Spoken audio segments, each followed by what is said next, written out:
Hello, જય Shri Krishna. Welcome to my new બ્લોગમાં તમારું સ્વાગત છે મારા નવા વિડીયામાં. આજે અમે છે ને તો લગ્ન પછી ખ્યાલ હોય તો આપણે રોટલા કરીએ બધાના, નવા વરઘોડિયાના. તો એના આજે મેં જમવાનું કર્યું છે. તો ગુલાબજાંબુ બનાવ્યા છે મેં. તમે મને કોમેન્ટમાં જણાવજો કે તમે પણ કરો છો જમવાનું કે શું.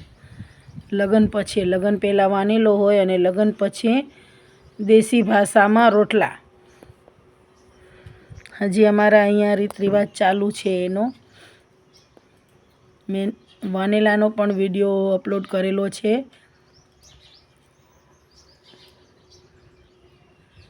બહુ સરસ મજાના ધીમા તાપે ગુલાબજાંબુ તૈયાર થઈ ગયા છે. અને આ છે ચાસણી ગુલાબજાંબુની.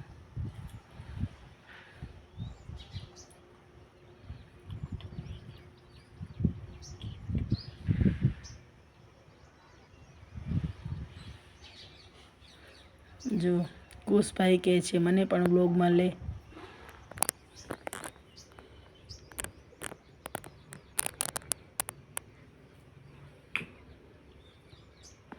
ગુલાબજાંબુ તો તરત જ તૈયાર થઈ જાય. અને અમે બીજી વસ્તુ એની જોડે બનાવી છે મિસળ પાઉં. આ મિસળ પાઉંની બધી તૈયારી ચાલુ છે.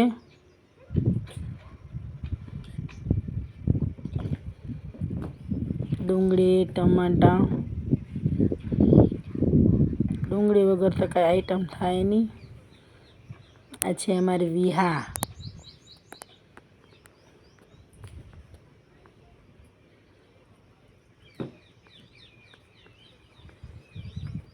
કેવી દોડે છે. આ છે માધવનગરની ઝલક.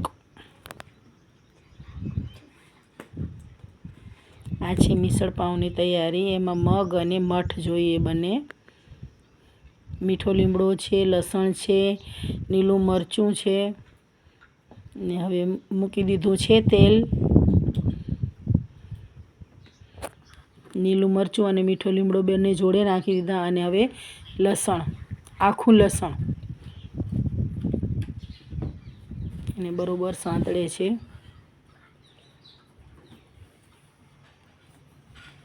આ મિસળ પાઉંનો મસાલો તૈયાર થાય છે. અને હવે ડુંગળી અંદર એડ કરી દીધી છે. એને પણ બરોબર હલાવે છે. આ છે અમારી વહુ બચ્ચા બંને પણ.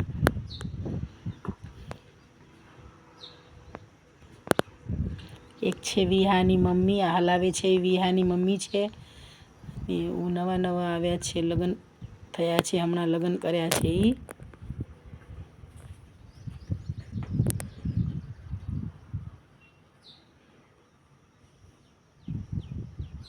અને હવે ટમેટા એડ કરી દીધા અંદર.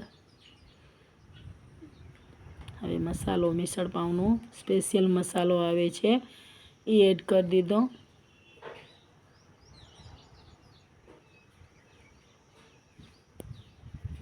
હવે નમક સ્વાદ અનુસાર.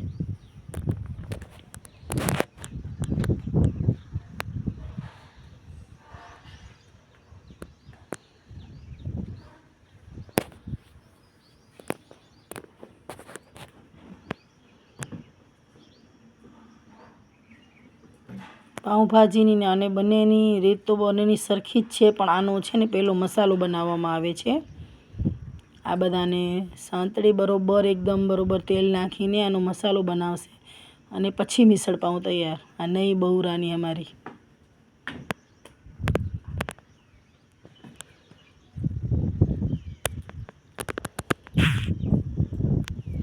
હવે આને મિક્સર જારમાં પીસી લેશે બરોબર.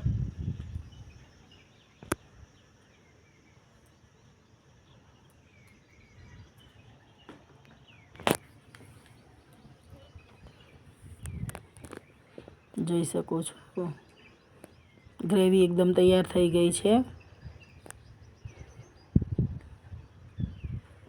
ને આ જે કઠોળ પલાળ્યા હતા ને એને હવે થોડોક એક સીટી આપવી પડશે એટલે એને બાફવા પડશે. મગ અને મઠ બંને જ પલાળ્યા છે, બે જ વસ્તુ છે આમાં મિસળ પાઉંમાં.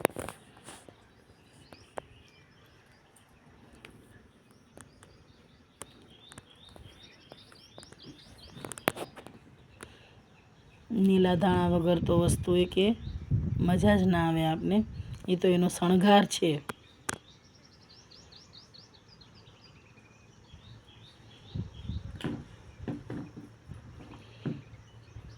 ગુલાબજાંબુ તૈયાર થઈ ગયા અને હવે વઘારની તૈયારી કરે છે. વઘાર થઈ ગયો, પેલી ગ્રેવી નાખી દીધી અંદર અને બાજુમાં મગ અને મઠને બંનેને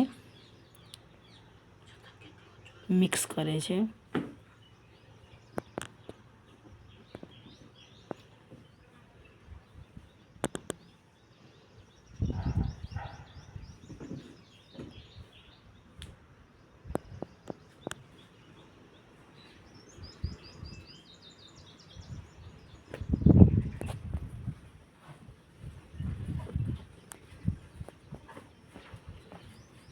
ગ્રેવી બરોબર ગરમ થઈ જાય એના પાછળ આ મગ અને મઠ એડ કરે છે.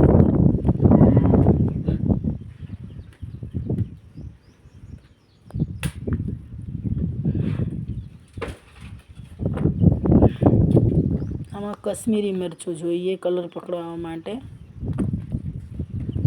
તો કશ્મીરી મરચું એડ કરે છે અંદર.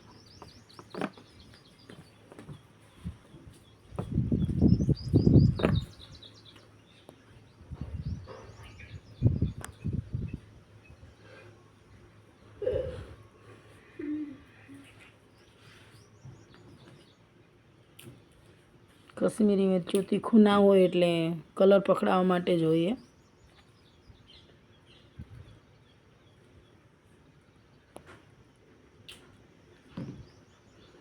મસ્ત કલર થઈ ગયો તો મિસળ પાઉંનો.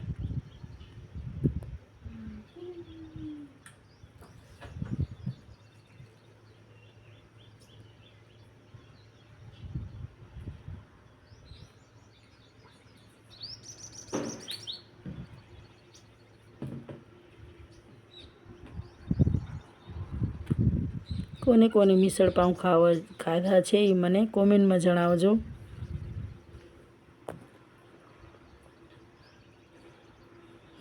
જો વિહા સાથે મસ્તી કરે છે ગાયત્રી ને આ વિહાની મોટી બેન સૌમ્યા. Bye bye. મારો વિડીયો ગમ્યો હોય તો કોમેન્ટ